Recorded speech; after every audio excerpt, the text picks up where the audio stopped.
Okay, so next we're going to look at confidence intervals for the proportion. And like everything else, we can do confidence intervals for all kinds of stuff, but we just stick with the mean and proportion in here so you can see those guys.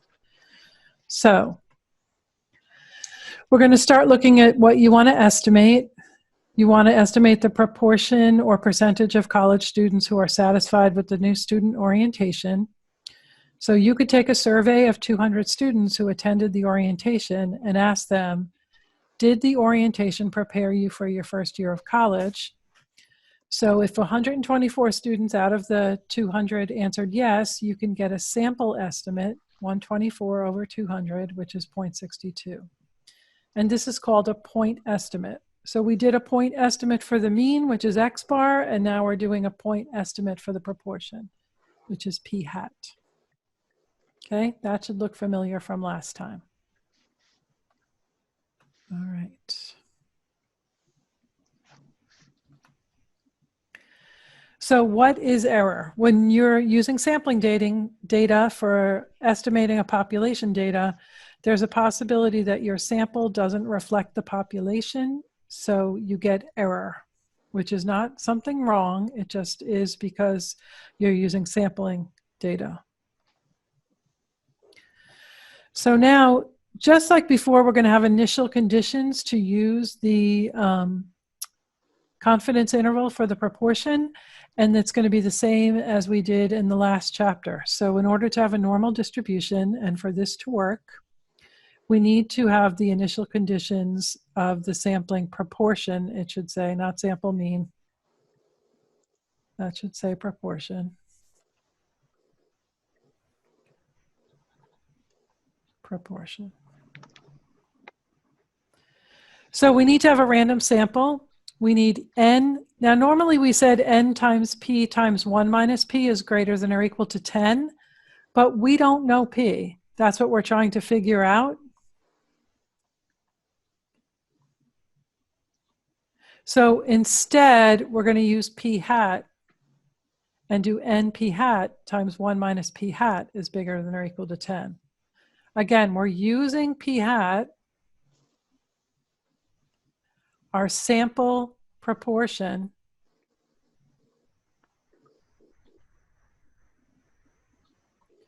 to estimate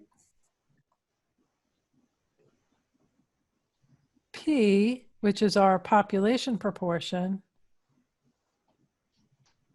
And our population proportion is unknown. So we can't use it to see if we have a big enough sample. So now we have to use p hat, n times p hat times 1 minus p. And then again, we have to have a small enough sample that it's less than 5% of the population, just like before.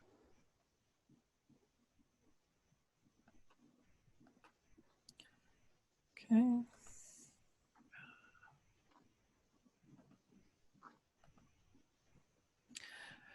So the confidence interval for the proportion is going to be similar as before. We have a lower bound and we have an upper bound and we have a margin of error. All this is the same. So the confidence interval is written p hat plus or minus the margin of error, where the margin of error is a number that defines the lower and upper bounds in the confidence interval. So other than the fact that we're using p hat and have different initial conditions, everything else is the same. We have the width of the confidence interval is the difference between the upper and lower bound. If the margin of error is known, the width is twice the margin of error. So looking at what that looks like as compared to the mean, if we say the 95% confidence interval for the proportion of the students who said orientation prepared them is 0.603 to 0.637, that's the same thing as saying 0.62 plus or minus 0.017. P hat is 0.62 and our margin of error is 0.017. So we can write it 0.62 plus or minus 0.017. And if we actually do that subtraction, 0.62 minus 0.017, we get the lower limit. If we do 0.62 plus 0.017, we get the upper limit. Okay. So that screen may be the one that helps you with those kind of questions you were asking about before. Right.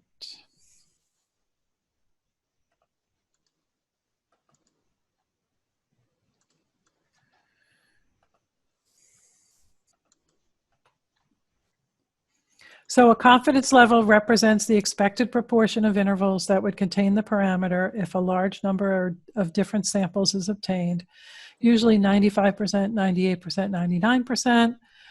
We talk about the level of significance as alpha, which is 1 minus whatever the confidence level is. It's the opposite. We'll use that in the next chapter. That's why I'm bringing this up now. It's so related to the next chapter. Okay.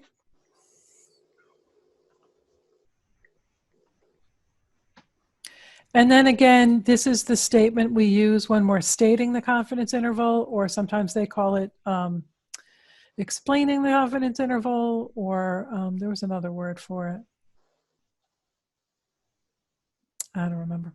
So we're 95% confident that the proportion of students who thought that the orientation prepared them for the first year of college is between 0.603 and 0.637.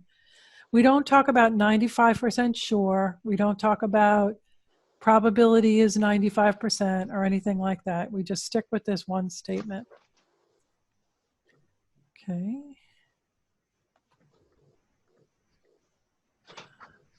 So if we use these methods to find 100 samples, and that meant 100 sample means and 100 intervals, 95% of them would actually contain the mean of the population. Can we have an interval without the population mean? Yes, we'll probably have 5 of them out of that 100. It's just a sample, but it's very close. Like, we're not going to get a mean that's like 0.8 or something when we're between 0.603 and 0.637. It's going to be close to those numbers. But when you hear on the news, like polling data shows, 47% of Americans are trusting that the government's handling something well, it's not 47%. It's near 47%, but it's not 47%. It's unlikely anyway. Okay. So again, the margin of error is going to depend on 3 factors: the level of confidence. The more confident you want to be, like instead of 95%, 99%, then they're going to have bigger intervals, so you're more likely to catch that proportion. As the sample size increases, the margin of error will decrease, and the standard deviation, the more spread out a population is, then the more spread out the confidence intervals are going to be. So the one thing that we can control the level of confidence, but usually that's kind of set in your field of study, what they want to use, 95 or 99. The sample size is usually where you can get smaller intervals if you want, is by changing the sample size. Any questions? Okay, well, let's find StatCrunch.